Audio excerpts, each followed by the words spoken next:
The Public and Personal Safety Training, or PPST course, is mandatory for police recruits, and all 18 in this school have now passed. With the training school including officers from the Falklands as well as the Gibraltar Defence Police, the course was held at Devil's Tower Camp. It's not just about how to swing a baton or place handcuffs. The first day and a half of training is classroom-based, where the officers are taught a variation of communication models, de-escalation tactics, understanding neurodiversity, mental health indicators, violent indicators, and general understanding on how the mind works in a high-stress situation and how to control that and how to better communicate with suspects when they are in that kind of mind frame. Is this your phone? Yeah. It is your phone, yeah? Okay, does this match the description of a phone that has been reported stolen? That matches the description. Down. Stay still. Got him? Okay, arm up. Cross your legs. Yeah.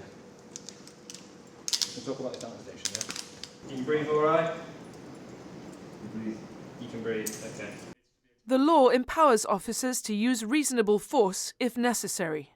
But when is it necessary? And what about those cases that might not be reasonable but excessive? Every officer has to fill out a use of force form justifying their actions. Last year there were 1,651 arrests and 344 uses of force. That's in 21% of arrests. The officers are trained to use the best and safest tactics possible. Yes, we want a place person in a lock. But if anyone's done any kind of martial arts before, even if I can physically overpower a suspect and I start tugging and pulling on someone's arm, the risk of injury is going to be excessively high. I can dislocate something, break something, tear something. That's why police officers will then employ a secondary tactic, such as a strike or a pressure point, to assist them in applying the actual lock.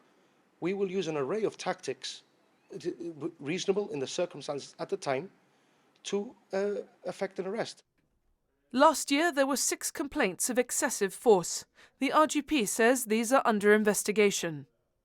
We have a duty of care to every single suspect that comes into our contact, and part of the use of force reporting tool is mentioning and reporting any medical implications of anyone has sustained, be it the police officer or be it the suspect.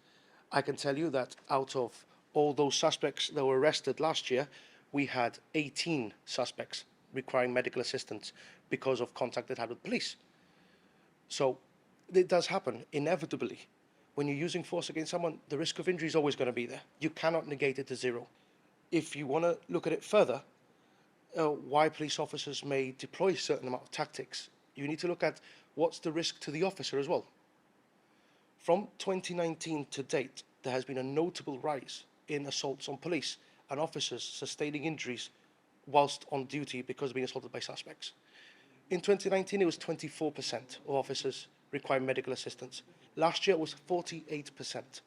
That's 48% of the officers last year were being assaulted and required medical assistance that led them to be absent from work.